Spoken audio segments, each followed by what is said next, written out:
Elemen tekan ini kondisinya biasanya kolom gitu ya. Ada gaya P-nya ya. Atau kalau tidak elemen dari pengkaku gitu. Kalau ada portal begitu, pengkaku ini ada yang tarik, ada yang tekan gitu ya. Gitu. Kalau yang lain-lain, kalau bebannya macam-macam, nanti mungkin jatuhnya ke bab berikutnya yang kita bahas setelah ini nanti, yaitu gabungan tekan dan lentur. Ya. Jadi bab ini hanya tekan ya, tidak dikombinasikan dengan lentur. Yang kombinasi dengan lentur nanti di setelah ini. Nah, tegangan akibat tekan ini sama dengan tarik ya. Tegangan yang terjadi itu adalah P dibagi A ya. Sudah jelas ini ya. Jadi kalau mau cari kapasitas P itu mestinya ya kapasitasnya yield gitu ya, dikali dengan luasnya, dan luas dalam hal ini adalah A gross ya, luas penampang utuh ya.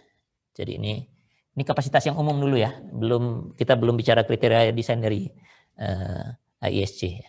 Kalau tegangannya begini dan batas tegangan itu adalah yield, maka kapasitas tekan itu yang paling fundamentalnya ini ya, F yield dikalikan A gross. Nah, kenapa A gross tidak AN atau AE ya? Dulu ada AN dan AE. Kalau masih ingat waktu tarik itu ada A net ya, di mana kalau satu batang itu ditarik dan pada sambungannya misalnya ada lubang begini, maka di sini luas penampangnya berkurang karena lubang ini. Ya, berkurang, jadi luasnya dikurangi dengan luas penampang yang terbuang karena lubang. Ya.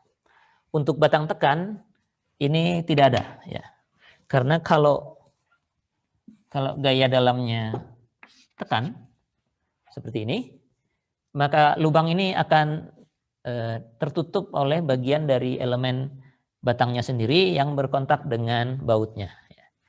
Jadi kalau tarik jelas ada yang kosongnya, begitu. Kalau ini diperbesar, ini bautnya, lalu lubangnya di luarnya. Kalau Anda tarik ada bagian yang begitu ya, yang tersisa di sini. Nah ini hitungan A net itu ada di situ ya, karena ditarik ke sana. Kalau keluar, kalau ditekan nggak begitu ya. Ini tekan, ya ini nempel, yang ini nggak akan kedorong ke sana ya, karena dia karena kalau dipotong di sini, yang terjadi juga tekan kan ya. Keseimbangannya kan bilang begitu. Jadi ini akan ketutup semua nih. Jadi oleh karena itu untuk tekan Anda tidak perlu mencari luas net. Luasnya luas utuh saja ya. Meskipun ada lubangnya. Itu satu ya. Jadi di sini hanya ada gross. Nah, yang kedua, biasanya elemen tekan kita itu seperti ini ya. Istilahnya apa nih? Langsing gitu ya. Sehingga yield itu jarang sekali terjadi. Yang umum terjadi adalah kegagalannya buckling duluan ya. Kalau Anda masih ingat di mekanika bahan yang lalu, kalau ada elemen yang mengalami tekan, maka awalnya sih dia akan memendek aja ya. Kalau ditekan ya ada gaya normal tekan, lalu dia makin lama makin pendek. Tapi suatu saat dia akan, kalau ini jepit bebas seperti ini, mulai berdeformasi ke arah lateralnya ya. Jadi begitu gitu ya. Atau dulu waktu pertama kali diturunkan mungkin posisinya sendi roll gitu ya. Ini sendi, ini roll gitu ya. Lalu ada gaya tekan. Awalnya hanya memendek aja, rollnya aja yang turun. Tapi suatu saat kalau P-nya cukup besar, dia akan begitu. Nah kalau sudah terjadi ini nggak stabil karena deformasi ini bisa besar sekali. Ya. Bisa sampai tak hingga ini ya, besarnya ke arah sana. Sehingga gaya kritisnya itu perlu kita hindari ya. Nah, P kritis Euler dari sini kalau masih ingat, kalau Anda baca buku teksnya sih diturunkan lagi, cuman ini karena sudah saya langsung saja dari sini. Euler itu dulu bilang bahwa gaya kritis untuk tekan ini besarnya adalah V kuadrat EI dibagi dengan, kalau ini panjangnya L kuadrat. Ya. Jadi kegagalan ini yang lebih menentukan untuk elemen tekan ya. Hanya pada batang-batang yang sangat gemuk ya, sangat, tapi nggak ada biasanya kolom gitu, yang sangat gemuk misalnya begitu, atau istilahnya kalau di buku itu stocky gitu ya. Nah ini mungkin baru buckling tidak terjadi ya. Tapi elemen tekan jarang yang seperti ini ya. Kalaupun ada, kita biasanya considernya bukan elemen tekan ya. Kalau misalnya blok fondasi gitu ya, ya sudah satu fondasi besar ini aja. Kita nggak pernah hitung bucklingnya. Tapi kalau elemen struktur, buckling menentukan, sehingga biasanya yang ini tuh tidak dipakai ya, nggak dipakai. Hanya dipakai untuk yang sangat stocky seperti itu, tapi kondisi demikian nggak ada gitu ya, nggak terjadi di elemen tekan kita. Nah kalau saya gambarkan grafiknya, mana ya, yang ini aja.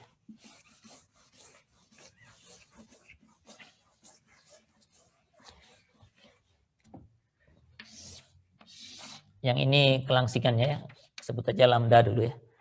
Kelangsingan itu faktor ini ya. Di sini. Kalau kegagalannya itu ditentukan oleh yield untuk sebagian, yang lain itu sementara kalau ini F, ini tinggal diganti aja ya. Mana yang ini? Kalau P kritisnya seperti ini, kalau F kritis, kalau tegangan kritis ini tinggal dibagi luas. Ini Pi kuadrat EI per L kuadrat kalikan A. Nah, I per A ini adalah R kuadrat ya. Jadi ini biasanya ditulis sebagai V kuadrat E dibagi dengan L per R kuadrat, di mana R ini jari-jari girasi ya. Sudah sering kita pakai di lentur kemarin ya. Ini jari-jari girasi adalah akar I per A ya. Gitu. Bentuknya seperti ini kalau tegangan ya. Nah, jadi kalau angka L per L ini ya, lambda ini L per R. Kalau lambdanya besar, tegangan kritis ini yang menentukan, yang ini. Menentukan kekuatan, bukan lagi yield. Ya. Kalau lambdanya kecil sekali, untuk penampang yang tadi yang sangat gemuk begini, memang yield juga. Ya. Oke. Nah, tapi kalau Anda baca di penjelasan tentang tekan, meskipun lambdanya kecil, ada faktor-faktor lain nih yang menentukan gitu katanya ya. Pertama, kita tidak bisa menggunakan hasil uji tarik ya. Jadi perilaku bajanya yang begini. Kalau uji tarik itu kan lurus, linear dulu, lalu yield, lalu strain hardening. Waktu tekan nggak begini nih ya. Nggak begini. Kalau ditekan itu dia ke arah negatif mestinya, tapi kalau digambarkan ke sini, awalnya sih lurus sebentar, tapi kemudian membelok. Nah, terus setelah itu udah buckling yang menentukan gitu ya. Tidak pernah full yield begitu ya. Jadi di awal pun sebelum buckling sudah ada reduksi kekuatan ini sebenarnya. Jadi kalau tadinya modulus elastisitasnya demikian, ini kalau tegangan dan regangan begitu ya. Regangan dan tegangan. Awalnya kekakuannya segini, sudah mulai ada pengurangan sebenarnya gitu. Nah, jadinya oleh IISC grafik batas seperti ini itu dibagi menjadi dua. Ya, ini tadinya dua juga, F yield dan F kritis, tapi membagi duanya itu jadi begini. Ya, ini mungkin hasil penelitian lama ini ya. Nah, jadi begitu ya. Ada dua bagian. Ada nilai tertentu batasnya di sini. Ya. Yang ke sini itu disebutnya adalah inelastic buckling. Ya, mirip dengan lateral torsional buckling yang lalu namanya, tapi ini buckling biasa aja, bukan torsional ya. Inelastic buckling dengan satu formula di sini, dan F-nya namanya F kritis ya. Jadi semua namanya tegangan kritis, tapi tegangan kritisnya bisa ini formulanya, bisa yang itu ya. Nanti ada satu batasnya, nanti kita lihat aja, tinggal baca aturannya. Yang sebelah kanan ini elastic buckling.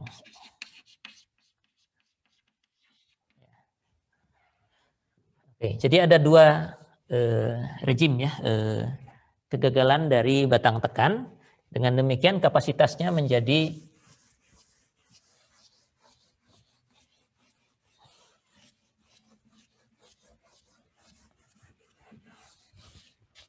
PN itu kapasitas atau kekuatan ya. Kekuatan elemen tekan itu PN itu sama dengan F kritis, tegangan kritis yang mengikuti ini. Tegangan kritis yang mengikuti ini dikalikan dengan A gross. Ya. Rule-nya ini. Tetap. Tegangan kritisnya yang mana? Ada dua formulanya nanti. Ini atau itu tergantung dari kelangsingan batangnya. Ya. Kalau kurang dari yang tertentu ikut yang ini, kalau lebih ikut yang di sebelah sana. Oke, kegagalannya itu tadi. Semua dianggap kegagalannya buckling. Jadi meskipun di sini dianggapnya sudah buckling juga, ya, yang menggagalkannya, tapi inelastik. Ya. Sebagian sudah leleh, tapi baru ada bucklingnya. Ya. Kalau ini sih masih elastik, sudah buckling ya. Makanya tegangannya tegangan kritis semua namanya buckling. Nah khususnya yang misalnya kalau begini itu, yang kalau ditekan terus dia ini seperti ini misalnya kalau ada sendinya di sini, ini jepit gitu ya, seperti itu. Ini namanya nama kegagalannya itu adalah flexural buckling. Ya. Ini ada tambahan nama lain lagi. Ya. Kalau kemarin ada lateral torsional buckling, ada lokal bucklingnya. Ini flexural buckling kalau di label ISC-nya FB. Ya. Flexural buckling. Ini kegagalan yang paling standar ya. Ya, yang paling dasarnya ini. Nah, karena ini kita berhadapan dengan batang tekan, maka kasus lokal buckling tetap ada ya. Kemarin waktu momen lentur yang sisi tekannya kan hanya satu sisi atas saja, misalnya kalau momennya momen positif. Nah, kalau ini semuanya gitu ya. Jadi lokal buckling tetap harus diperhatikan. Jadi kalau penampang ini misalnya adalah penampang I gitu ya.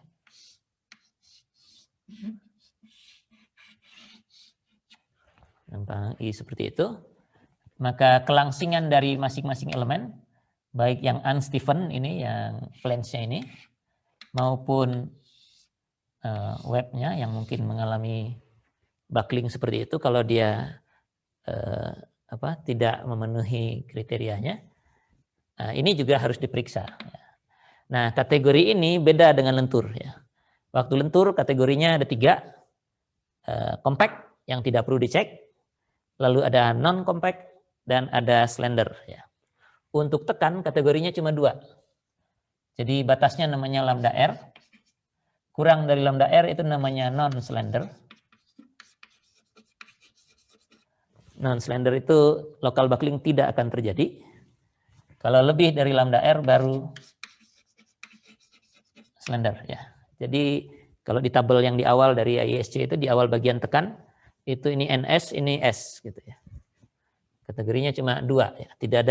Tidak lagi C, NC dan S ya, compact, non-compact dan slender, tapi non-slender dan slender. Untuk yang kasusnya slender ini ada kegagalan lokal buckling yang harus diperiksa.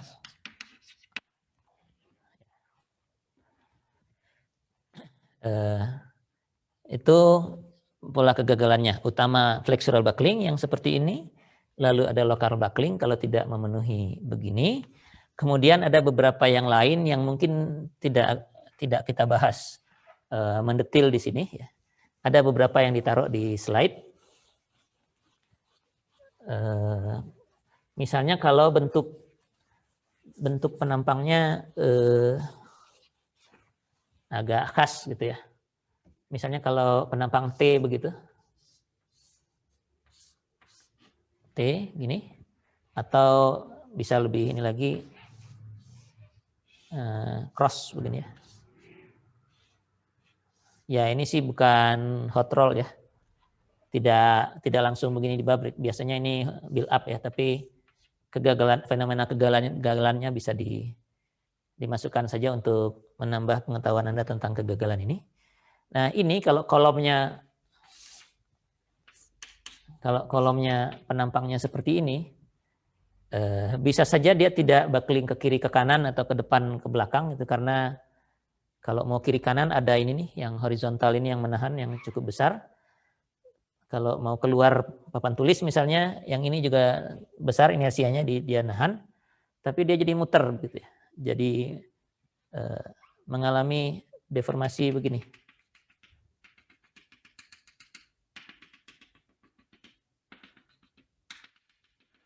Ya.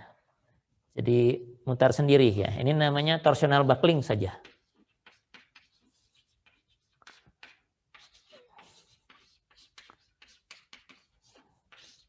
TB di sana istilahnya ya.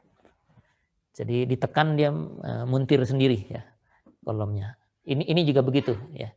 Yang T ini juga bisa begitu tergantung inersianya. Kalau inersia ke arah sininya cukup menahan dan juga ini yang kesananya juga menahan. Jadi dia nggak bisa keluar, tetap di sini, tapi muter sendiri aja. Nah, kadang-kadang ada gabungan antara flexural sama torsional buckling ya. Jadi selain muter begini, dia juga begitu ya. Nah ini tuh biasanya yang bentuknya channel begini ya. Yang channel kira-kira begini. Jadi selain keluar, dia juga muter gitu ya. Ini jadi gitu ya. Nah gitu. Berpindah lateral dan muter ya. Ini flexural ya, dari sana flexural yang ini. Sekalian torsional buckling ya. Nah, sama seperti yang lalu, adanya tambahan kemungkinan kegagalan ini membuat Anda harus mengecek formula PN-nya yang lain lagi.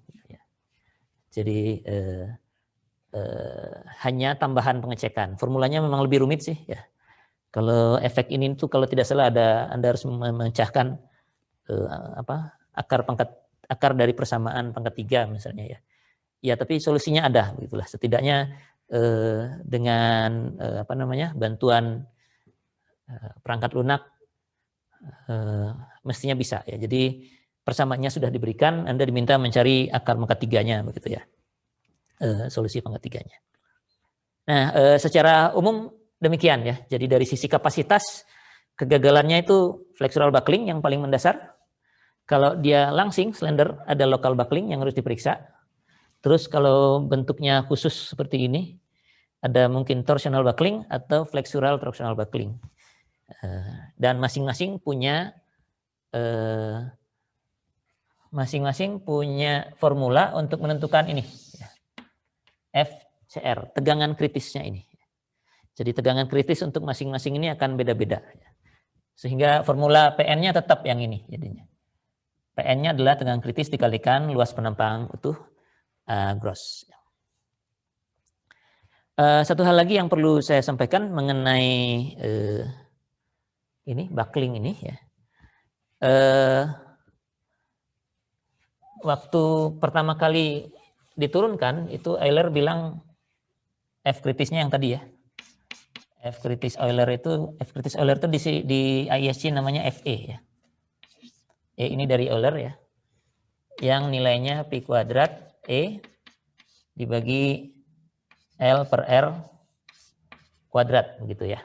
Yang tadi kita tuliskan di sebelah sana. Nah, ini kalau tumpuannya sendi di dua-duanya ya. Sendi begini ya. Gitu ya. Kalau bukan sendi, misalnya ini jepit, yang ini sendi begini. Nah, kita perlu melakukan modifikasi ya. Di kelas mekanika bahan yang lalu rasanya juga kita sudah pernah bahas yang ini.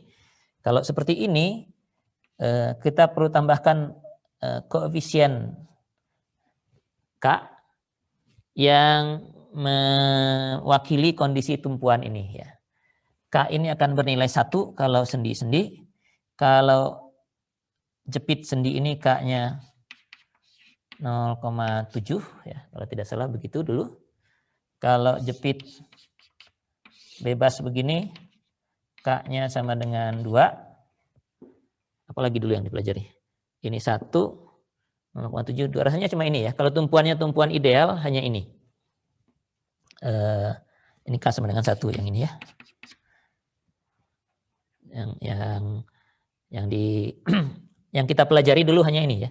1 yang diturunkan oleh Euler dan 2 yang lain yang kita cari sendiri dari penyelesaian persamaan diferensial Euler yang ini ya. Dari kondisi batasnya yang berbeda ketemu K 0,7 dan K sama dengan 2. Nah, AISC mengambil nilai K yang berbeda ya. Untuk memperhitungkan ketidaksempurnaan ya. Nah, itu mungkin kita lihatnya di sini aja kalau gitu. Saya share screen-nya sebentar.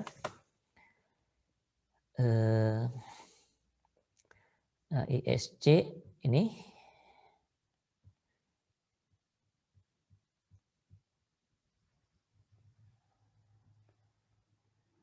Ininya saya pinggirin aja, lalu ini perlu kita perbesar. Di appendix-nya, coba kita lihat appendix A.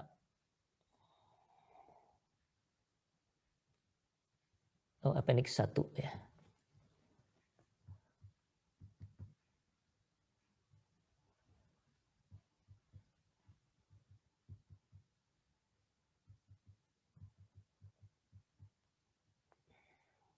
Oh, ini masih chapter, komentarnya mana?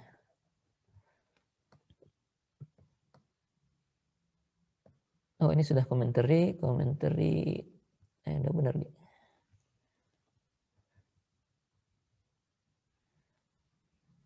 Oh, udah lewat. Oh, CA, maaf.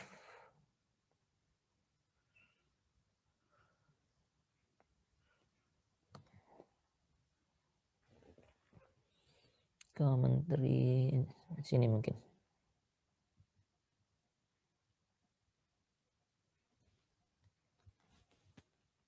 Oh, enggak. Bentar, saya kehilangan jejaknya. Ada di mana? Gambarnya ada di slide sih. Cuman saya sedang tidak membuka slide-nya. Rasanya sih di appendix ini benar.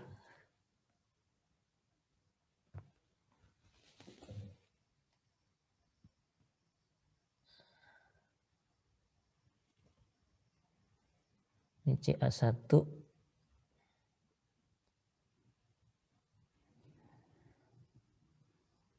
Loh, sebentar. Harusnya CA7 ya. Kok tidak muncul di sini?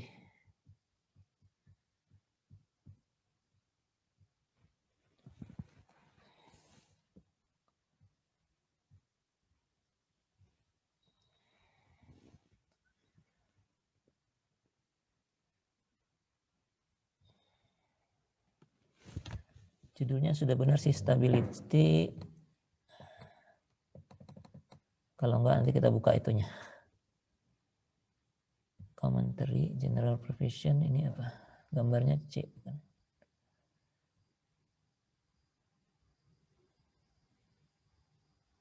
Ini juga enggak. Kalau gitu lihat di itu aja.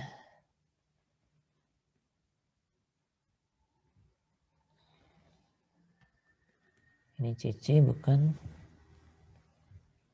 Harusnya general provision ini benar.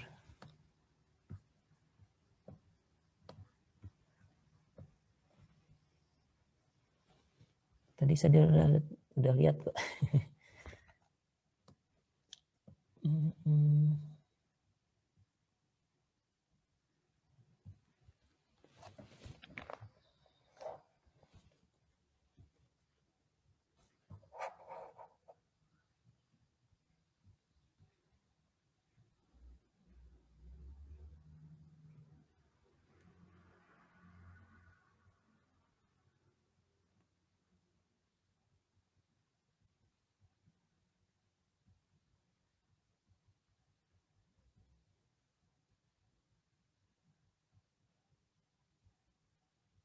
Oh ini ya. Nah ini.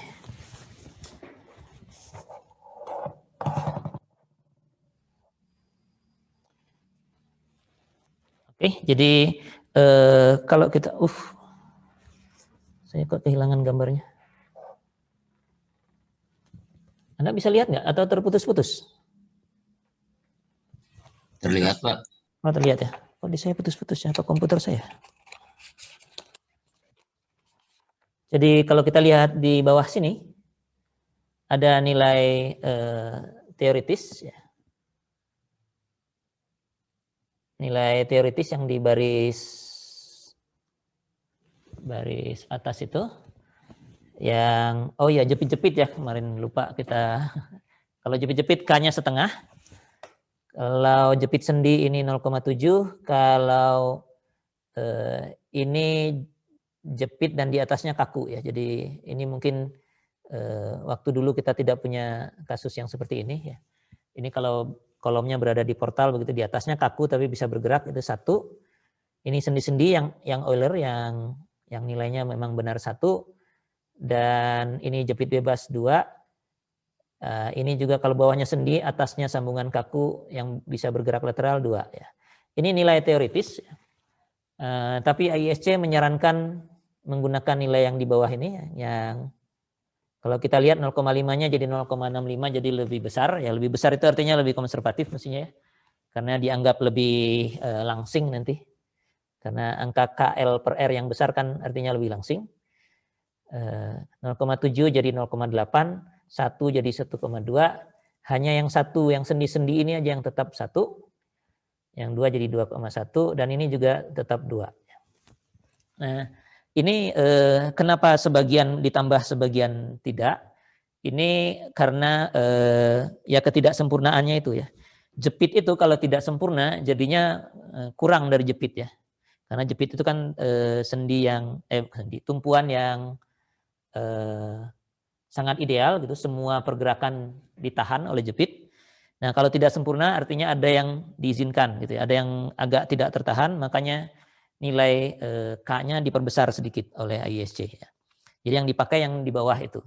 Nah, tapi kalau sendi itu menahan translasi tapi tidak menahan rotasi. Namun ketika dibuat, kalau terjadi ketidaksempurnaan biasanya justru rotasinya tertahan gitu ya. Jadi lebih baik ya. Misalnya ada gesekan dan sebagainya. Sehingga kalau koefisiennya 1, mestinya sebenarnya mungkin bisa kurang dari 1 kalau salah-salah bikin putarannya ya. Jadi untuk sendi-sendi atau tumpuan yang sendi ya tidak diubah itu nilainya, tetap 1 ya. Itu alasannya ya. Tapi kalau yang jelas karena ada tabel ini, kita akan menggunakan nilai-nilai yang ada di sebelah bawah ini ya. Untuk K-nya ya. Oke, itu saja tambahannya di situ. Nah, sekarang kita mulai ke aturannya saja ya. Jadi rule-nya secara umum adalah begini. Umumnya flexural buckling, nanti ada pengecekan slender non slender. Oh, ini pengecekan ini juga mungkin perlu dilihat lagi di IISC. Ini tabelnya ada di atasnya tabel yang untuk lentur yang lalu ya. Yang lalu itu tabel B41B ya kalau tidak salah. Yang ini di atasnya B41A. Wah, kalau gitu saya harus share yang tadi lagi. IISC.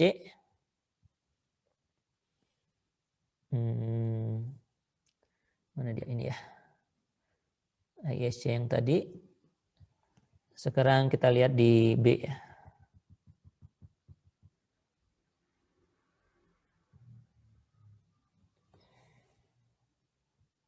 Nah, tabel ini ya.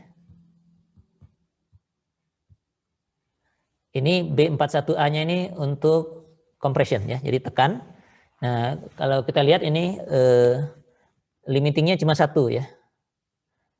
Hanya ada lambda R ya.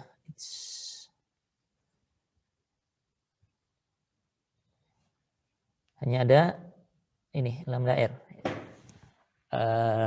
Jadi yang kalau nilainya kurang dari lambda R, artinya tidak perlu mengecek local buckling. Kalau dan kategorinya non slender. Ini di sini pilihannya disebutkan hanya non slender atau slender. Kalau lebih besar daripada lambda R, nilai ini B per T atau H per TW-nya nanti ininya sih sama seperti yang lalu, B per T untuk flange, H per TW untuk web. Tapi batasnya juga angkanya berbeda ya. Ini 0,56 misalnya di sini. Kemarin kan kalau untuk ini apa nih? Ini yang Unsteven ya. 0,39 kalau tidak salah ya kemarin, sekarang 0,56 gitu ya. Jadi batasnya berbeda dan batasnya hanya 1 lambda R. Kita nanti akan cobakan sekalian ya dengan contohnya ya. Jadi kita perlu mengecek itu juga kelangsingan dari elemen penampangnya ya.